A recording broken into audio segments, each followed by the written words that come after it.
So hello everyone. आज का जो हमारा टॉपिक रहेगा वो रहेगा मार्जिनल प्रोपेंसिटी टू कंज्यूम, जो कंजम्पशन फंक्शन के अंडर आता है। कंजम्पशन फंक्शन होता क्या है? कंजम्पशन फंक्शन हम शो करता है कि फंक्शनल रिलेशनशिप कंजम्पशन के किसके साथ? इनकम के साथ। किसके साथ? इनकम के साथ। इसका फॉर्मूला है जैसे C equal to A plus B Y. ठीक है।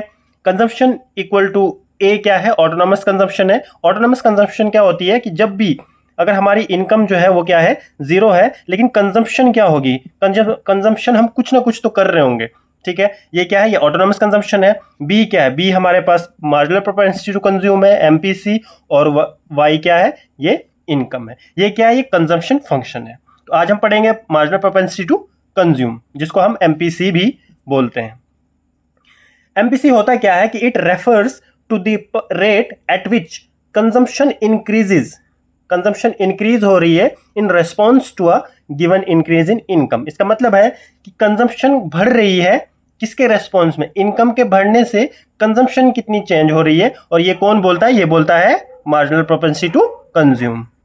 अब एमपीसी होता क्या है कि एमपीसी होता है कि change in consumption due to change in income. ठीक है, तो ये जो है ये स्लोप बताता है किसका? हमें कंजम्पशन कर्व का। ठीक है, अब रेंज जो है एमपीसी की वो किसके अंडर रहती है? इन बिटवीन 0 एंड 1 के। ठीक है, अच्छा, अब हम इसको एक टेबल की मदद से समझते हैं। जैसे हमारे पास इनकम है 100, 200 एंड 300। कहते पहले हमारे पास 100 रुपए इनकम थी, उसके बाद 200 हो गई एंड 300 हो गई। कंजम्पशन कितनी थी? पहले कंजम्पशन 80 थी, उसके बाद जब हमारी इनकम 200 हुई, कंजम्पशन कितनी हुई? 150। इनकम 300 हो गई, कंजम्पशन कितनी हुई? 200।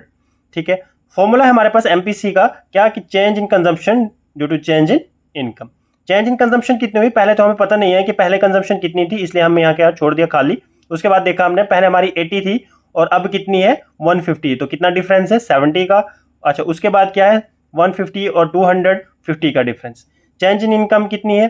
पहले हमें पता नहीं था पहले इनकम कितनी थी, इसलिए हमने इसको खाली छोड़ दिया। उसके बाद पहले 100 थी, अब कितनी हो गई? अब 200 हो गई, मतलब 100 का डिफरेंस आ रहा है। इसके बाद एडिशनल इनकम कितनी बढ़ रही है हमारी? 100 बढ़ रही है फिर, और मतलब 100 का चेंज आ रहा है किसमें? इनकम में। उसके बाद क्या हुआ? हमने एमपीसी निकाला जैसे change in consumption upon change in income. पहले कंजम्पशन कितनी चेंज हुई? कंजम्पशन चेंज हुई हमारे पास 70। ठीक है, इनकम कितनी चेंज हुई? 100। जब हमने इसको डिवाइड किया और कितना आई हमारी एमपीसी? 7%। उसके बाद फिर हमने जब हमारी इनकम जो है 300 हो गई, कंजम्पशन 200 हो गई, तो चेंज इन कंजम्पशन कितना हुआ? 50, मतलब ये 50। और इनकम में कितनी चेंज आई? 100। ठीक है, तो 50 अपॉन 100 कितना हुआ? 0.5%। ठीक है, तो अब इसको हम एक डायग्राम की मदद से समझते हैं कि टेबल को हमने देख लिया कि टेबल क्या है कि इनकम हमारी बढ़ रही है, कंजम्पशन भी बढ़ रही है। लेकिन कंजम्पशन आपको दिख रहा होगा कि कंजम्पशन जो है हमारी इंक्रीजिंग रेट पे नहीं बढ़ रही है, कंजम्पशन हमारी डिक्रीजिंग रेट पे बढ़ रही है। अगर इंक्रीजिंग रेट पे बढ़ रही होती तो कंजम्पशन अगर पहले 80 थी, तो जब हमारी इनकम 200 हो गई तो कंजम्पशन हमारी 160 प्लस होनी चाहिए थी, अगर हमारी इंक्रीजिंग रेट पे बढ़ रही होती कंजम्पशन। लेकिन कंजम्पशन क्या बढ़ रही है हमारी?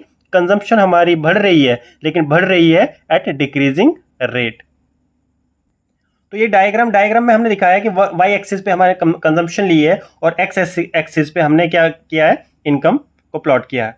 ठीक है, जब हमारी इनकम वाई थी और कंजम्पशन सी था, सी पॉइंट पे थी। ठीक है, तो क्या था कि एक इंडिविजुअल पॉइंट ए पे कंज्यूम कर रहा था। ठीक है, क्योंकि इनकम वाई एंड कंजम्पशन सी। जैसे ही इनकम बढ़ी, मतलब चेंज इन इनकम, ये इनकम बढ़ी इतनी, चेंज इन इनकम वाई से y1, और कंजम्पशन भी बढ़ गई। कंजम्पशन कितनी बढ़ी? सी से C1। ठीक है, तो मतलब कंजम्पशन बढ़ी सी से C1।